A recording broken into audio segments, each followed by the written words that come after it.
Okay, recording started. Salini, then? Okay, Yeah, okay. I am presenting. Yeah, yeah, you can start. Just confirm one is full screen. Not exactly. Let it take. It will come. It will come. This is also one of the disadvantages of this Google thing. Yeah. Is it visible? Not exactly. Oh, Now now it's it is okay. Now visible. it's good. Visible. Okay. So I'll start. So good morning, everyone. I'm back with this block third that talks about environmental issues in India. And today I'm covering Unit 2 and Unit 3. That's about common pool resources, gender and environment. Now, more or less, three of them have a very close connection. And how these connections have evolved, especially in the context of India, I'll explore in my forthcoming slides. Now, when I talk about common pool resources, there are a lot of definitions. There have been a lot of work done internationally as well as in India. But if you want to relate it to something that's more familiar to you, this is a natural system, natural as well as man-made resource system, where the size is characteristic of what makes it more costly. So when I make it and give it a term of costly, that's indicative, and that means that resource itself is highly valuable.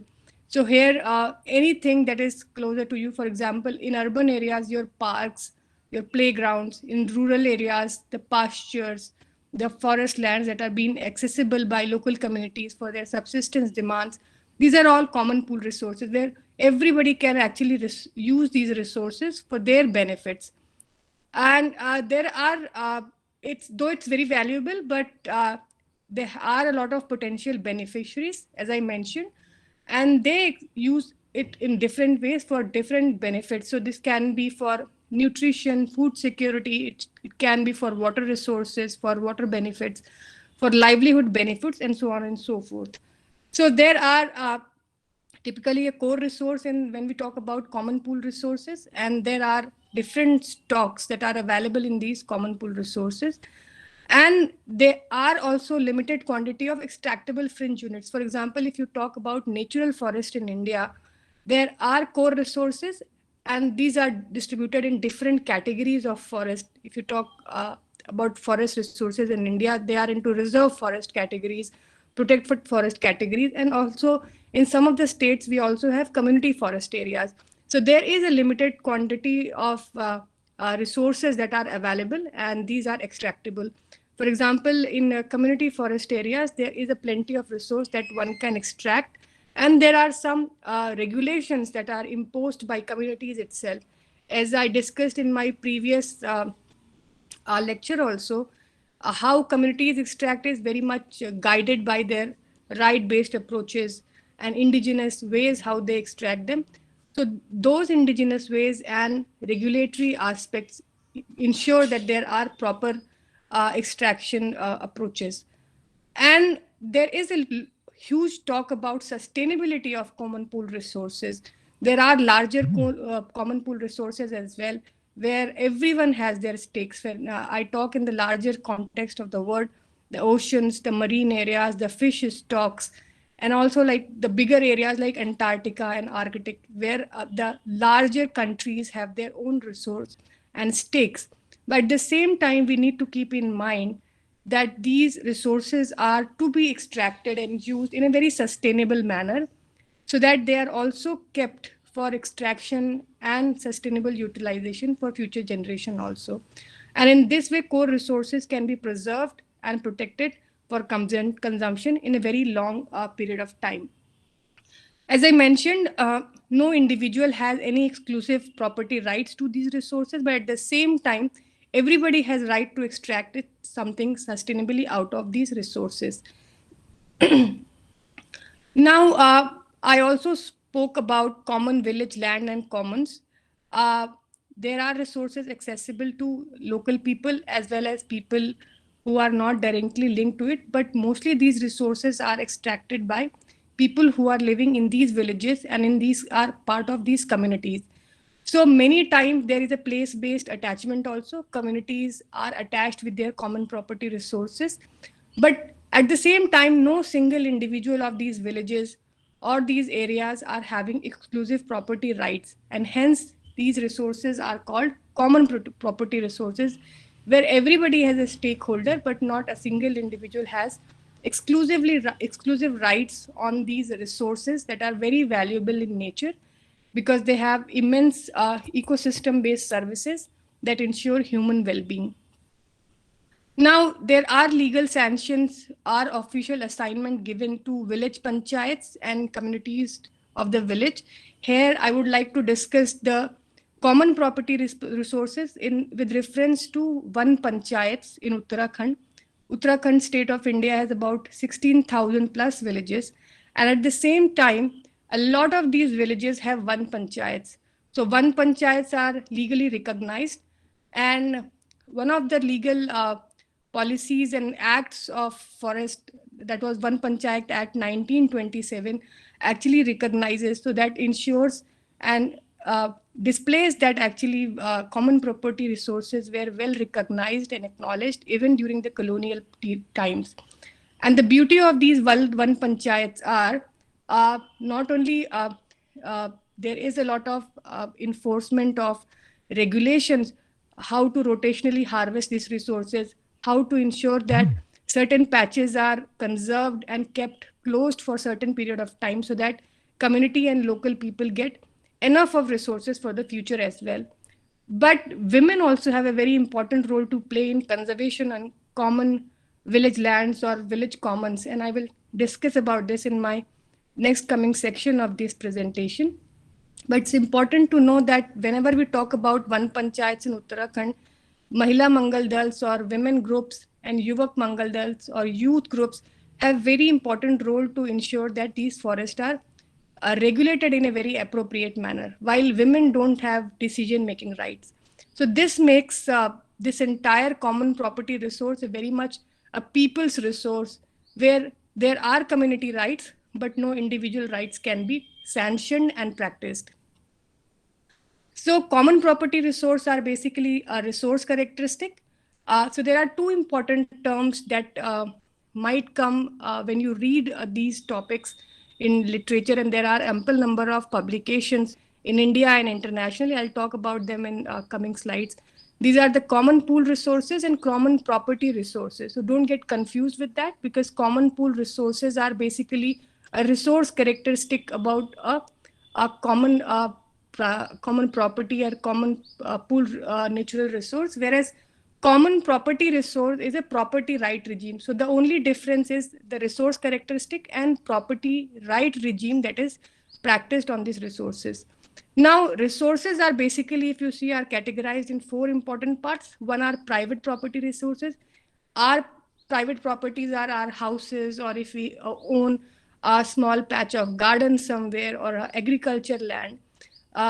So private properties are not available for usage or for any kind of entry unless and until it is the rights are granted. So private property resources are mostly individual in nature.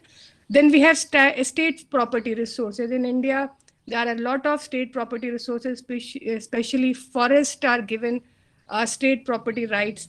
Then you have open access resources, where everybody has been given open access. And then there is the last one, the common property resources. Now, if you see traditionally and historically how common property resources in India have evolved, I'm sure if you discuss it with the elderly people, they will let you know that in very early stages of the country, when there were no proper regulatory laws and policies in the country, and even before colonial period, traditionally most of these forest areas, your wetlands, they were actually very well managed by communities. And there were different forms of these community resources in different parts of the country till the very end of 19th century. So that was one of the reasons why a lot of wetlands were conserved. And now if you see in last almost 100 years, we have depleted more than 80% of our wetlands. The second important thing was forests were very much common property resources, and hence there were a lot of protection in different parts of the country. But once the rights were taken and shifted to the government, that was one of the times when people who were actually conserving these resources since millennia thought their rights they were taken away. And this also led to a lot of human induced pressure on common property resources or forest areas of the country. Now, still a very large part of the country's natural resource is common property, but at the same time, it was even larger previously. So this gave a sense that there are a wide variety of resources that were freely available to rural population. Now, those who were in my previous lecture, they can relate because still in many parts of the country, and we know that 80% of richest forest areas are also home to some of the poorest and marginalized communities of the country. So that also means that these communities are directly dependent for their livelihood, for their nutritional benefits, and so many other subsistence demands. So this also ensures that once communities have a stake, they feel they're having their food, they're having their water, they are having their livelihood from these common property resources. So that gives them a reason why they need to conserve it. Over the time period, development has taken place. Common property resources, a larger part of is no more with the communities are actually now with government. So that also becomes one of the bone of the contention and reason of conflict between communities and forest department, communities and government, and so on and so forth. Now, after the colonial period began, this was the time when we started having classification of our forest. So the reserved forest and protected forest that came very much following the Western concepts and Western concept of conservation were actually given more rights on forest, like government got more rights on the forest. And if you see the definition of reserved and protected forest, you'll know that a reserved forest is more protected legally because the definition says everything is banned unless permitted, whereas protected forests that are for protection of species, the definition says everything is permitted unless banned. So the more legal protection was given to forests that were having good timber value, good revenue resources, and this became a reason why larger forest area of the country were declared reserved and protected forest. And this also excluded a lot of communities from their right to access these common resources that was earlier there with them. Now, with this entire historical development, what happened that community management and community conserved forest areas gradually disintegrated, and more or less you will not find them very successfully running inside in the country. There are a lot of case studies, however, like in Northeast, where customary rights are still there, and in many parts of Uttarakhand where there one panchayats are there. But at the same time, because these one panchayats are very small in area, communities feel that their subsistence demand cannot be fulfilled, and this leads to encroachment in reserved and protected forest areas, and hence the historical development in community property resources has been not very healthy. But good thing is that now government has been also convinced that community also have good ways to conserve these areas, and hence there are community conserved areas. And this new category has been integrated in the protected area network of the country, where community conserved areas are also part of this network. Now, as I mentioned in my previous slide, what are and what types of common pool resources are there in the country? So there are a lot of irrigation systems that can be used to irrigate agriculture fields. So these are part of common property resources. Then, of course, fishing grounds in coastal areas and marine areas, a larger part of the forest areas. Pastures, those who know and have bit of idea about these pastures, communities living in many desert areas as well as higher Himalayan highlands. Communities have only one kind of livelihood. Either they have livestock rearing or they have some kind of agriculture. But while you go in trans-Himalayan areas, communities don't have opportunities to practice agriculture. So mostly this is where livestock rearing is in practice. But over the time period, what has happened, this increase in population, increase in livestock holding has also exerted pressure on these pastures. There are a good number of studies available. And because of these research studies, now even a lot of pastures in higher Himalayan highlands are banned for grazing by these communities. Hence, what has happened, people have started giving up livestock rearing and have also started migrating to urban centers for livelihood opportunities. So you see that this entire concept of common pool resources, once that was a very sustainable practice, is now dwindling, and there is a lot of conflict between government and also departments and communities to sustainably use these common pool resources. Now, as I mentioned, villagers, and if I say it, not villagers, but basically local communities have not having enough access to larger part of these common property resources.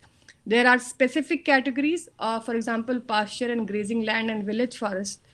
And now even for grazing, forest department is promoting stall feeding than grazing, so that communities, people, women, they can go inside the forest, get significant amount of fodder that is required for their animal, and come back and give them stall feeding, so that the pressure on pastures, pressure on village forest is reduced. And hence, this was one of the reasons, based on the research studies, that the legal access to many of these categories of land over the time period has reduced.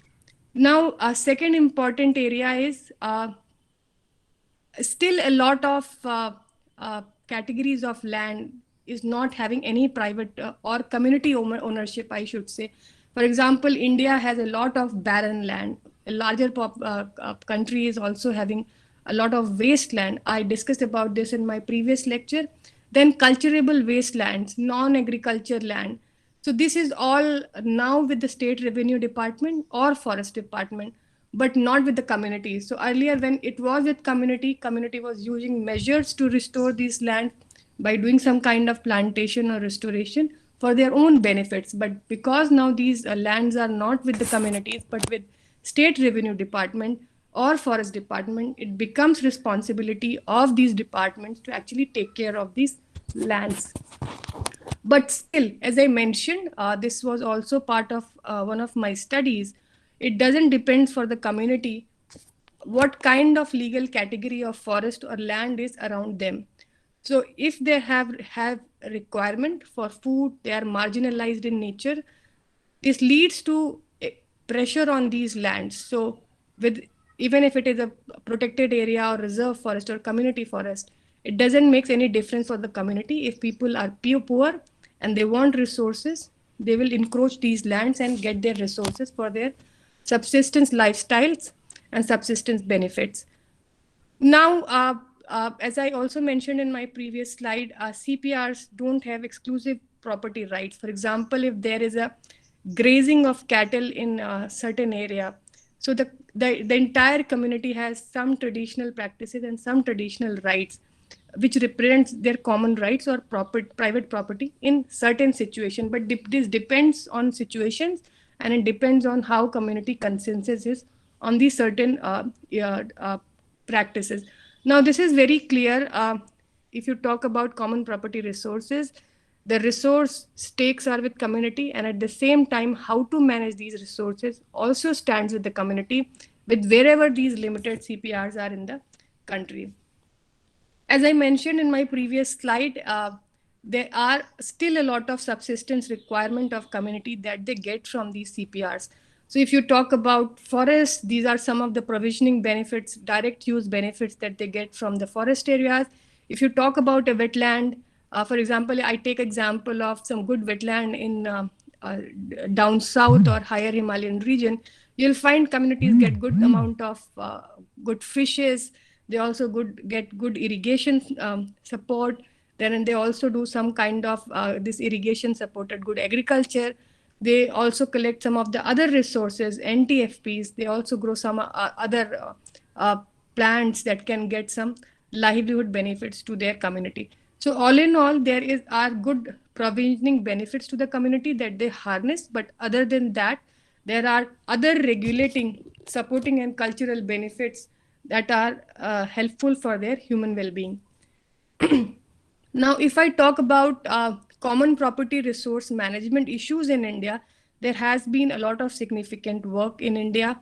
So Dr. Gopal Kadekudi and then Kanchan Chopra, you can look to these publications that are fairly and openly accessible, and you can get these publications to read. So that can give you a more idea on what I discussed about common property resource management, especially the theory and Indian experience.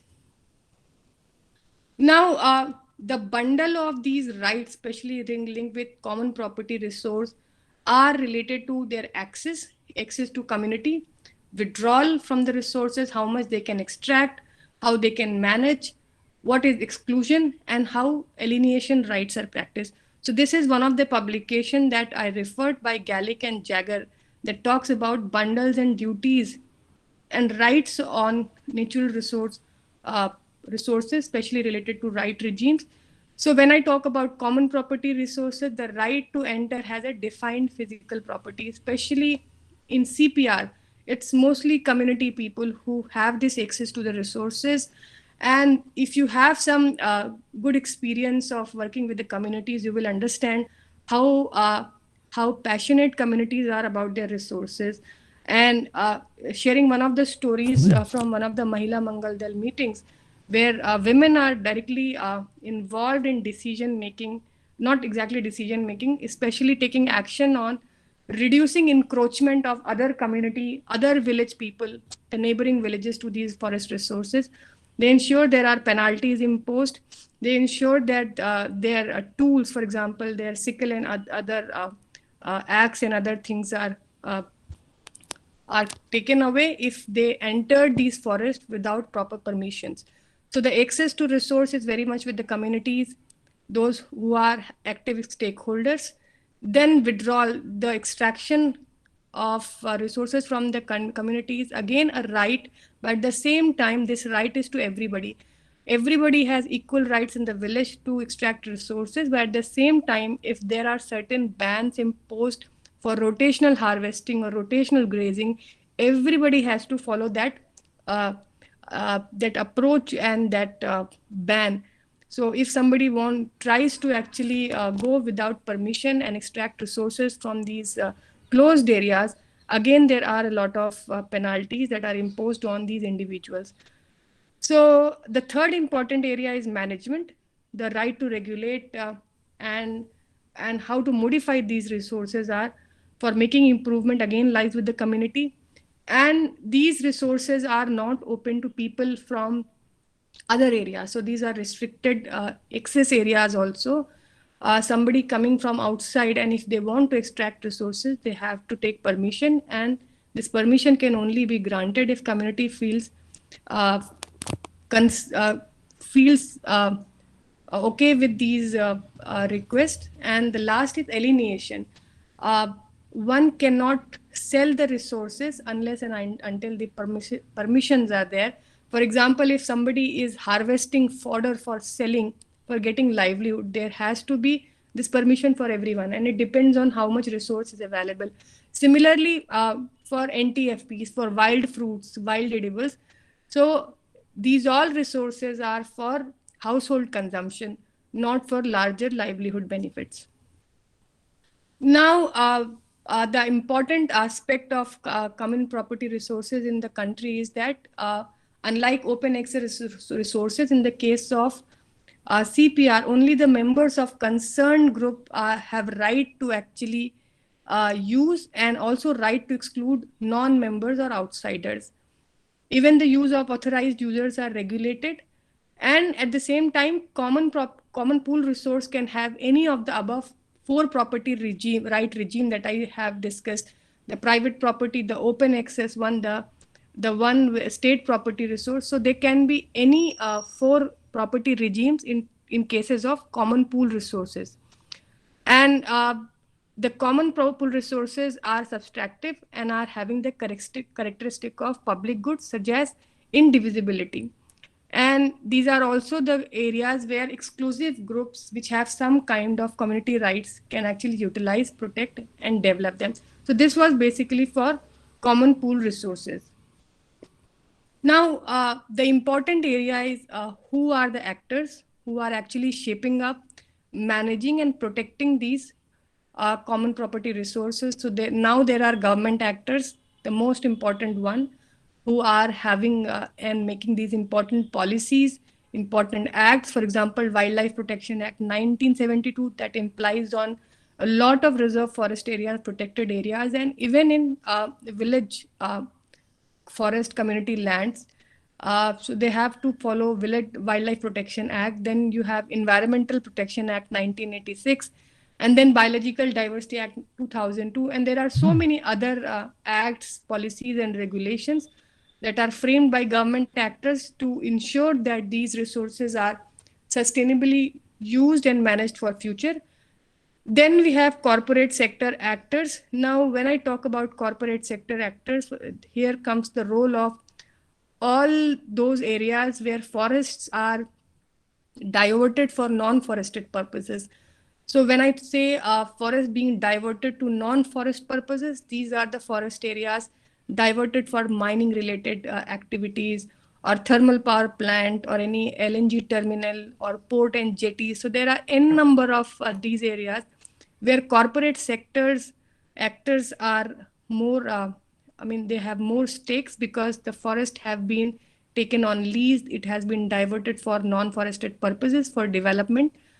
Then the third important area is non-government and non-profit actors.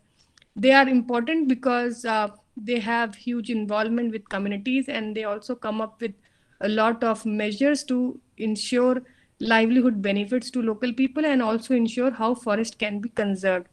Then grassroots and citizen actors. So these you might have heard about a lot of citizen actors and citizen involvements when they want to conserve these CPR resources. For example, now with NGT, the Honorable National Green Tribunal in place, even citizens and grassroots actors have this power to file a PIL, public interest litigation, and ensure that their resources are conserved.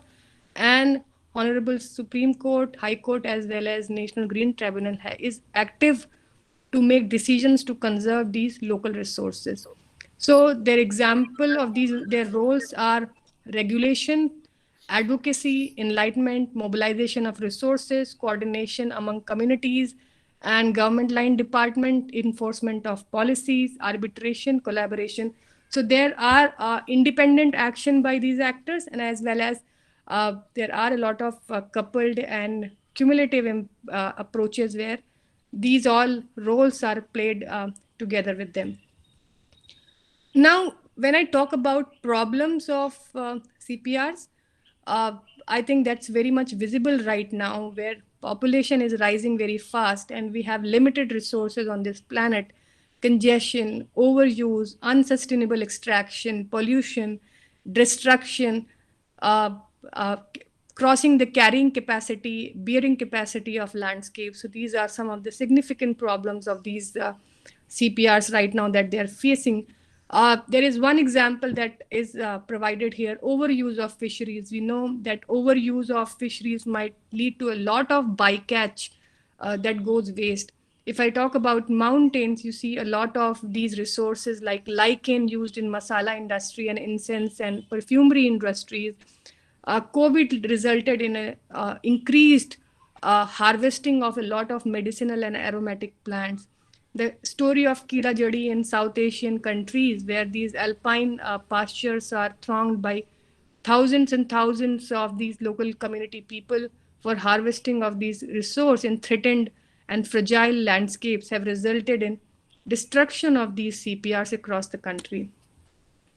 Now, taking away from the previous lecture, it's very clear that inaccessibility and at the same time sensitivity of these CPRs have, where people are living, are very socioeconomically deprived in nature.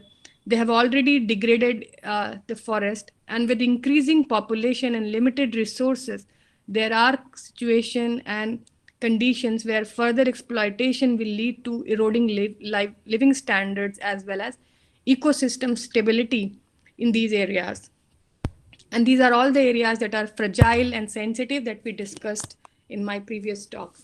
Now, when we talk about the conceptual root cause of this problem, there was this very early work by William Forster Lloyd in 1833, and he talked about the first time he talked about tragedy of commons. The tragedy of commons is related to the loss, over harvesting, uh, and then unsustainable consumption of resources from these areas. And this loss of resource leads to conflict of resources between individual interest as well as common good. So then came this important economist, Garrett Hardin, who in 1968, he authored an essay and he gave this title, The Tragedy of Commons, that talks about environmental degradation, population growth, limited natural resources, and privatization of land. Now, one thing was very, very important with Hardin, that he especially had a focus on population growth, because population growth is going to be exponential in nature while the resources are very limited. And if I talk about the common tragedy of commons across the world, with taking examples from my previous lecture, air pollution, again, the increasing population, the increasing demand, and the increasing demand for development is leading to more air pollution. Enhanced energy requirement is leading to more coal being mined from the areas, loss of forest areas, overfishing, traffic jams, because we all are thronging these urban landscapes, littering and waste disposal issues, and poaching and wildlife trafficking. So these are some of the larger tragedy of the commons. Now, as I mentioned, focus of Hardin was overbreeding and unnecessary childbirth as the root cause of tragedy of the commons. If you see human population increase right from early 1700 and how it is projected till 2100, there are already projections that there will be massive rise in human population. And as the human population is growing very fast, we all know that we have very, very limited resources. Every year, our Earth shoot day falls much early from the last year. For example, if it was in September, it was early in August. So that means planet has already consumed the resources in just 7 to 8 months of time, while it was expected to use in almost 12 months. And then it focuses more naturally on personal betterment and gain, because everybody wants to be good in terms of economy, good in terms of benefits. And hence, if everybody wants to be in benefit and wants to have gain, that means we will be extracting the benefits of these common lands more than it is expected. So Hardin has specific concern about status, size, and quality of CPRs. We have limited quality, and with, if you see in India, with increasing regulation, increasing government's interference, and this has led to reduction of these spaces. For example, now if you see under the Paris COP promises, even the roadsides, the almost 20 meters on both sides of the highways and roads, then even on both sides of these railway lines, they are being to be greened, because we want to achieve the targets of Paris promise. That's about 2.5 to 3 billion ton carbon equivalent. And then there was a strong advocacy that state property regime can reduce over exploitation and degradation of CPRs. Hardin has a very strong focus and strong support to government initiatives, because he thought that strong government supported management of resources can actually lead to reduction of over-exploitation and degradation of CPRs. Now, this was partially true and partially wrong at the same time. Hardin also argued that property rights to natural resources are absent or not enforced. If there is a free access, open access, there will be more exploitation. So there was a clear cut. I want to summarize Hardin, he has a clear indication towards increasing population. And he said that a straight property regime, the government regulation can actually reduce over exploitation.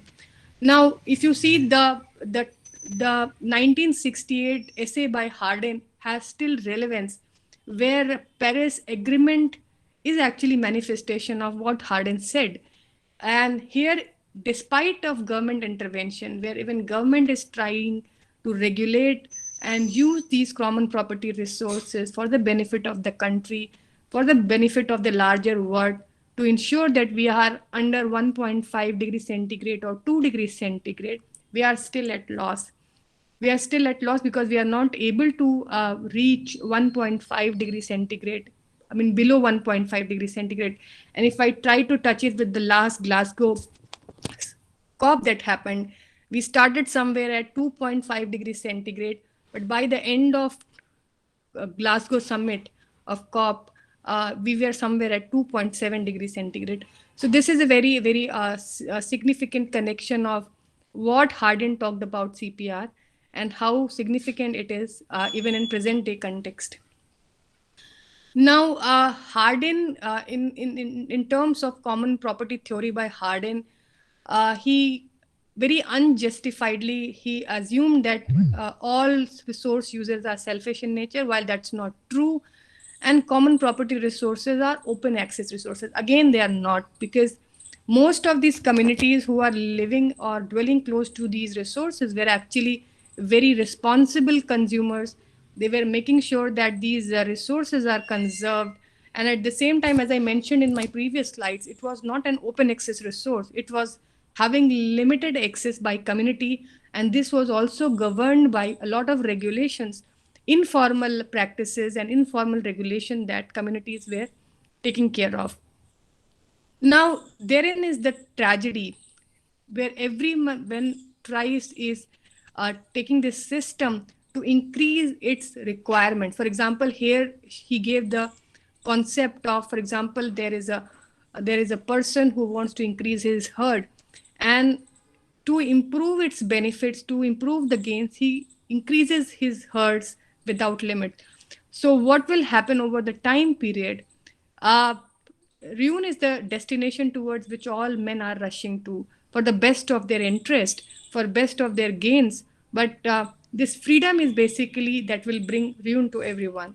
Now, this is one of the important pictures that was described. For example, there is a limited area of commons, and I will not like you to just focus on this picture. I want you to take to Himalayas, where there is a certain limited area of high altitude alpine pastures. And you can assume when you talk about Himalayas, so these pastures are not thousands of kilometers. They have a limited area. And these communities who are increasing in population every passing decade, and at the same time, they also have their livelihood requirement to feed the larger family. Every passing year, if they are increasing their livestock units, their livestock, be it cow or buffalo, or even the one Gujars who were earlier going to these pasture areas, they keep increasing their herd size. What will happen? This increased area can fulfill the demands of about 100 cows or about 100 buffaloes, of about 200 goats or sheep. But what happens then, if you cross this threshold, if you reach a tipping point when you are actually having more livestock units that this pasture can take care of, there will be a time when this resource will be depleted. This will be the tipping point when this pasture cannot support this entire livestock demand or livelihood demand. And this is where the tragedy of common comes into picture. Now, if I talk about the modern commons and modern tragedies, the entire planet Earth is basically one type of modern common where everybody has at least some rights to practice, ignoring what rights countries have put up for everybody on planet. Now, air pollution, these are the common tragedies: water pollution, wastewater, your soil contamination because of multiple chemicals we are giving in agriculture, microplastics, and so on. Public spaces and lands, traffic congestion because we have more traffic and more cars on now our lands. Then energy resources, we need more energy, more coal to run this planet. Poaching, forest, public lands, oceans, because we are overfishing, reclamation, and pollution. So these are more or less the modern commons and tragedies you should be familiar with. Now, I want to highlight this one interesting paper that if some of you are interested, you can have a look to. This is published in 2017 Proceeding of National Academy of Sciences of USA. And this talks about, can humankind escape the tragedy of the commons? This is by Stephen Battersby, and I think it can be a good read to some of you who are really interested to know more about tragedy of commons. Now, while Harden has a clear focus on population rise, and the second thing was government issued regulations that can regulate use of CPRs, but unsurprisingly, Hardin's tragedy he proposed actually had a much of criticism from a lot of economists. Elinor Ostrom especially, who talked more about a bottom-up approach. And when I say bottom-up approach, that means governments recognize, acknowledge the role of communities in managing these resources, and identify areas how bottom-up approaches, solutions, and management options designed by these communities that can ensure conservation of CPRs are more effective and more long-term, because these communities are direct stakeholders and are living in the vicinity of these areas. She also emphasized that individual and these communities are capable of managing their resources, and government needs to work with them in order for intervention to be efficacious. So that means there should be an interactive governance where communities as well as government work together to take care of these resources, the CPR resources, not like how Hardin mentioned, a top-down approach where government takes care of everything. Now, this was a very interesting approach for her analysis of economic governance of commons. And this response actually fetched him a Nobel Prize in 2019 in economic sciences.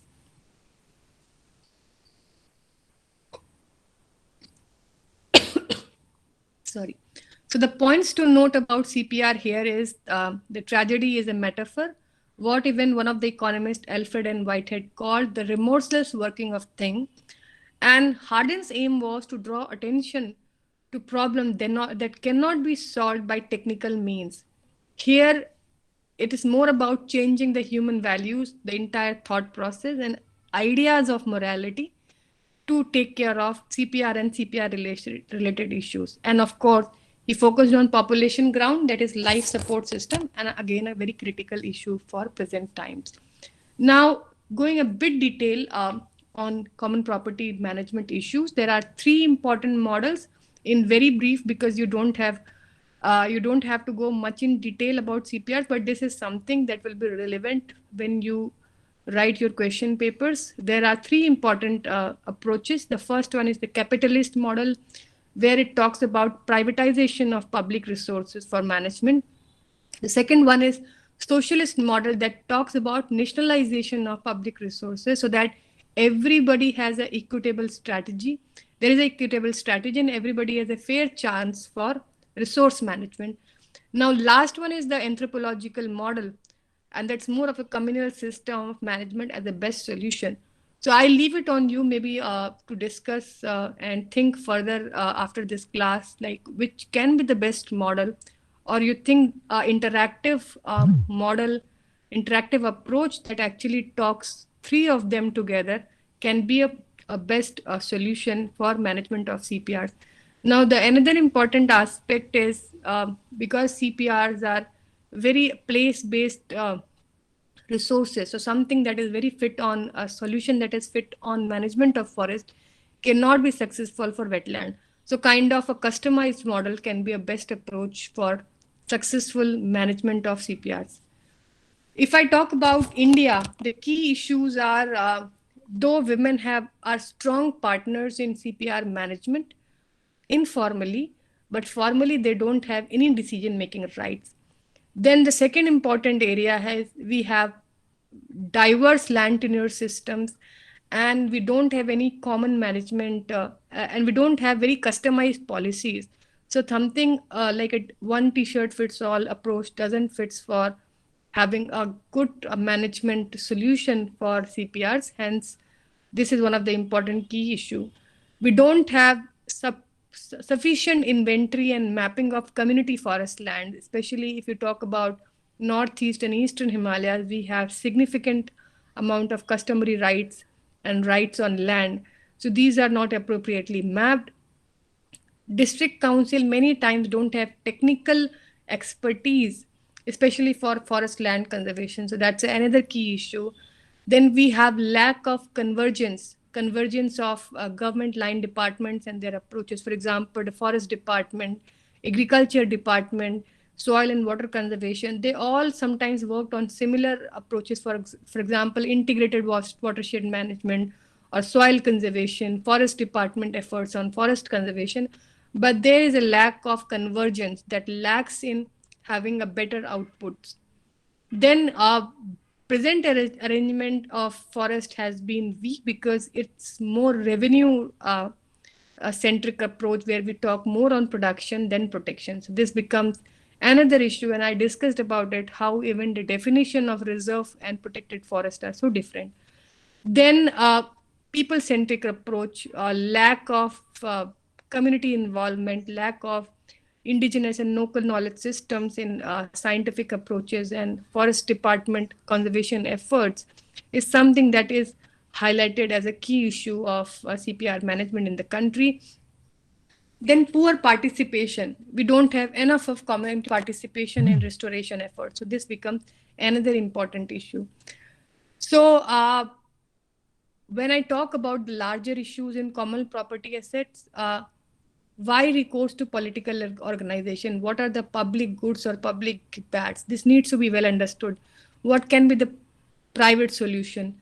What are the free rider problems? So these are some of the issues that can really help in conserving and planning appropriate management strategies. What are the potential for bureaucratic performance, the political economy of bureaucrats? These are another aspect of managing these resources. And then decision making or bargaining cost. What can be the bargaining cost if we want to have appropriate decision making on CPR? And then potential for bureaucratic performance in common pool situations. So this has to be really, really accountable for better management of CPRs. Now, I have limited time, but I'll try to see, because I have already briefly discussed how important gender aspects are for environment, but at the same time, one of the most ignored topics right now, talking about female or gender in environment. Now, those who have read about some of the important publications on environment, especially this one book by Rachel Carson on Silent Spring, if you have read, that's really good. And if you don't have, please try to at least read the summary, because this has the potential to change the way we look to the environment, change the way we look to the chemicals that we are feeding to our land, our soil, and our water. And then this important book, having Vandana Shiva in the country, I'm sure we don't need any more reasons to stress that how important it is for gender to be the part of environment. So women in environment issues were from the very beginning historically were part of this entire discourse. And right from the Mexico, the discussion and the serious discourse that happened in 1975 to the Beijing platform in 1995. And then even sustainable development goals, where there is a specific SDG that is dedicated to gender equality. Women's rights, gender equality, and environmental justice is very much part of our present world. And then there are a lot of publications that have come in last few decades that talk about action, progress, and improvement in the growing body of knowledge that talks about mainstreaming gender in policy, governance, and international environmental discourse towards gender equality in developmental policies. There is by UNEP, then we have a lot of publication by IUCN that talk about gender-based violence. We also have a task force in IUCN that is on gender, and to ensure how gender centric policies and pathways in governance can improve our understanding and actions, especially adaptation and mitigation aspects of climate change.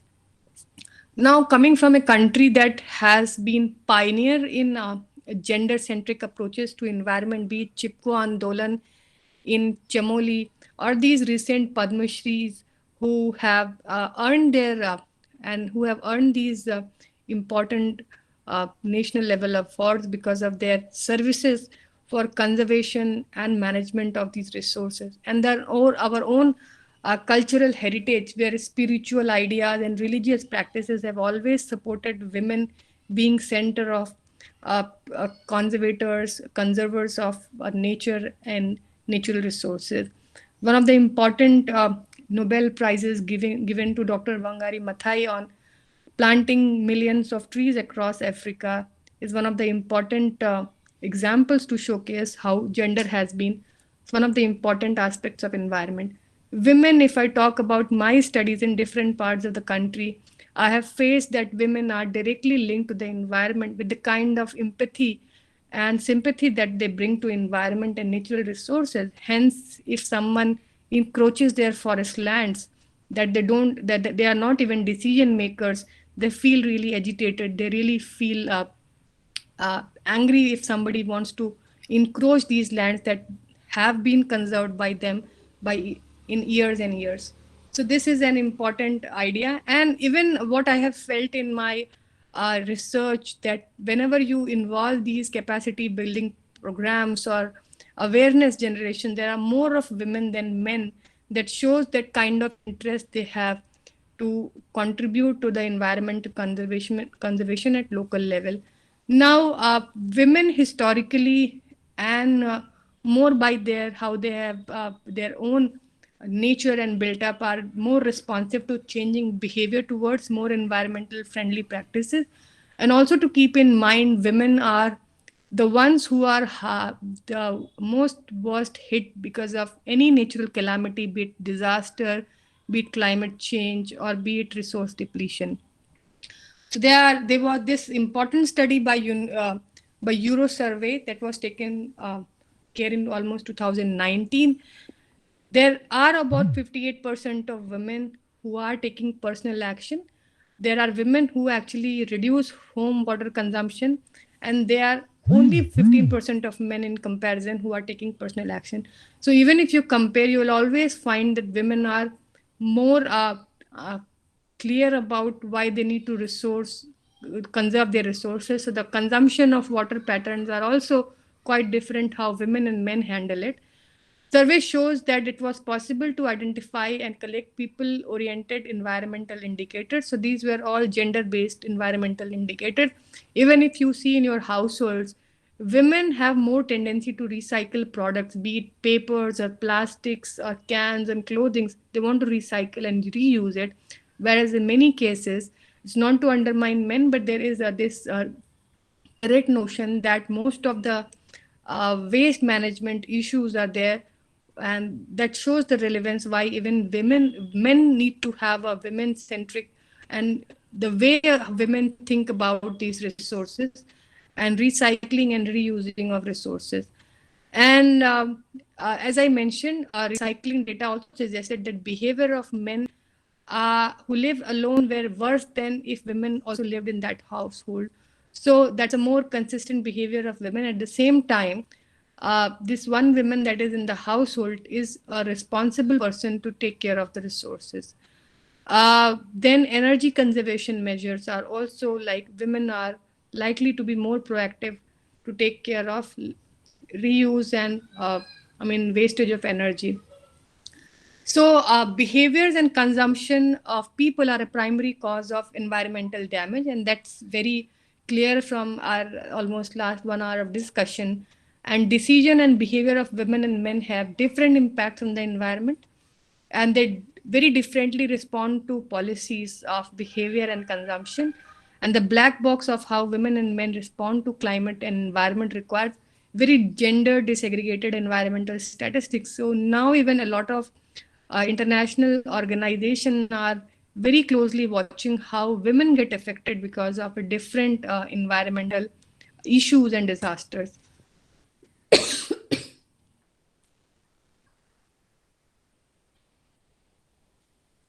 Now, ecofeminism is something that has been a historical background, because ecofeminism believes that the domination, environmental degradation, and the domination of women are both due to patriarchy and capitalism that we all have seen over the decades.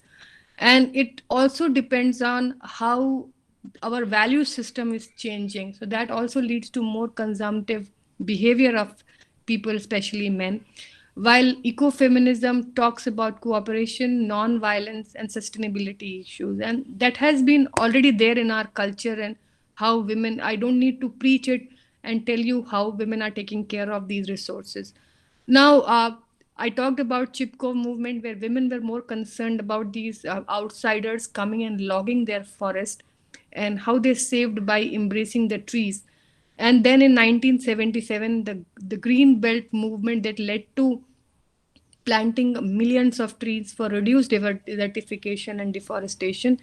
And then a lot of community gardens. I mean, if you go in different parts of the country, you will see these home gardens, that backyard gardens, right from Kerala to Tamil Nadu to Uttarakhand to Northeast. You have seen these women having interest towards these gardens, and that's why even in some of the, societies like in America, in Detroit, women were developing city gardens and were also called gardening angels.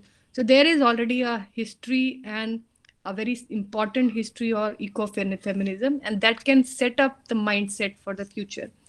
So when I talk about nexus between gender and environment, it's very clear. Your food security is linked with the gender aspects, your water issues, your energy, your responsible consumption and production, that's SDG 12, your life below water, SDG 14, and life above land, SDG 15. They all are somewhere linked with the gender aspects, because gender specific impacts of environmental changes are very significant. And at the same time, women need to be empowered and given right in decision making to ensure that these sustainable goals are not only realized but also achieved locally. So they need to be achieved and localized. Now, again, taking back from the picture that I showed in one few of my previous slides, I have also discussed that if there is loss of natural resources, if there is loss of, there is degradation of CPRs, women will be the first who will be hit by this, and it will enhance their women drudgery. So, for example, if women don't have resources in their village vicinity, they might have to walk longer distances, not only for natural resources like fodder or fuel wood, but also for water. And there are clear pictures you have seen where we want these women to be under the wheel inside the houses. But whenever we see for water requirement in deserts, we see these women with 4 to 5 to 10s of pictures on their head, and they're bringing it from many kilometers away to their homes so that everybody gets food, everybody gets water, their livestock gets good fodder. So this enhances drudgery if we don't have enough of resources. At the same time, we don't have enough gender-centric policy, especially female mainstreaming in social dimensions and conservation issues. Now, gender and climate change in agriculture, they are linked, and any impact because of climate change in agriculture affect gender differently. For example, if I see example of some of the states where if climate change or reduced rains or rain shifting days, low rainfall leads to failure of agriculture, men mostly migrate to the urban areas to get livelihood, but women are back there in these villages to get the resources, to get the food for their families and fulfill their demands. So that adds to the pressure on these families, adds the pressure on gender differently. So climate change has been a cross-cutting issue. Adaptation has been considered a gendered issue where smart agriculture in food security, integrated water management and sanitation.